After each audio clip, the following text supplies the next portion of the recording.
Bonjour, nous allons revoir ici comment intercaler ou encadrer un nombre décimal. Nous avons une liste de nombres et nous voulons savoir parmi ces nombres lesquels sont compris entre 5,3 dixièmes et 5,5 dixièmes.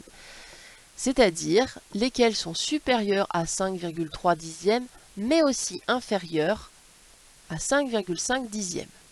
Donc pour cela déjà, nous allons commencer par comparer les parties entières. Il faut que la partie entière de ce nombre, comme elle doit être supérieure à 5,3 et il doit être inférieur à 5,5, forcément cette partie entière c'est 5. Donc là nous avons bien la partie entière de tous nos nombres qui est de 5. Nous allons donc passer maintenant au chiffre des dixièmes. Le chiffre des dixièmes ici c'est 3. Il faut que notre chiffre des dixièmes soit supérieur ou égal à 3. Mais il faut qu'en même temps, il soit inférieur à 5. Donc là, notre chiffre des dixièmes, c'est 7. Donc là ne fonctionne pas parce qu'il est bien supérieur à 3, mais il n'est pas inférieur à 5.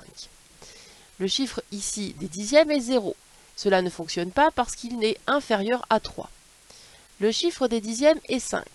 Donc là, cela fonctionne parce qu'il est bien supérieur à 3, mais il n'est pas inférieur à 5. Ça ne va pas aller. Là, le chiffre des dixièmes, c'est 4. Cela signifie qu'il est bien supérieur à 3 et aussi inférieur à 5. Donc ce nombre-là, il est compris entre 5,3 dixièmes et 5,5 dixièmes. Passons maintenant au suivant. Le chiffre des dixièmes est 3. Si le chiffre des dixièmes est 3, il est égal ici à 3 dixièmes aussi. Qu'est-ce que nous allons faire? Tout simplement, nous allons regarder parce qu'ici, nous avons 2 centièmes et 5 millièmes. Donc là, nous pouvons regarder, cela signifie qu'il y a 0 centième. Donc si nous regardons le chiffre des centièmes, il y a 0 centième et ici, il y a 2 centièmes. Donc ce nombre-là, il est bien supérieur à 5,3 dixièmes. Le nombre suivant, 5,65 centièmes, le chiffre des dixièmes, c'est 6. Il est supérieur à 5.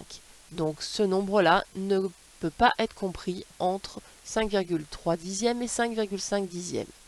Même chose pour celui-ci, son chiffre des dixièmes c'est 0, qui est inférieur au 3. Donc nous avons deux nombres qui sont compris entre 5,3 dixièmes et 5,5 dixièmes, qui est 5,41 centièmes et 5,325 millièmes. Maintenant, nous voulons connaître ceux qui sont compris entre 5 et 5,1 dixièmes.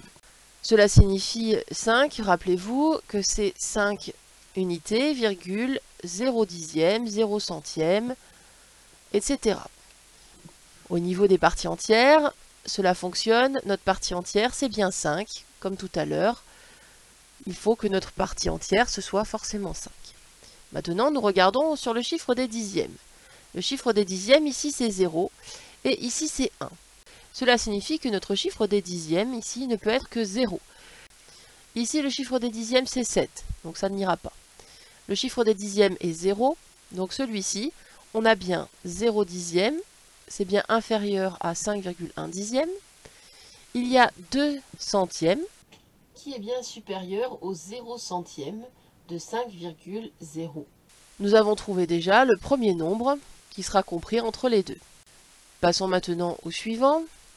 Le chiffre des dixièmes, c'est pas 0, donc ça ne fonctionne pas. Ici, là, c'est 4, ici, c'est 3, ici, c'est 6, ici, c'est 0.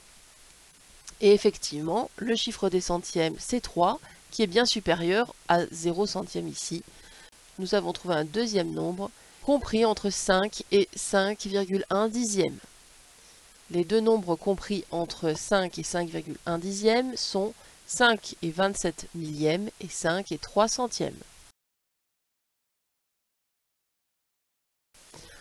Merci d'avoir écouté.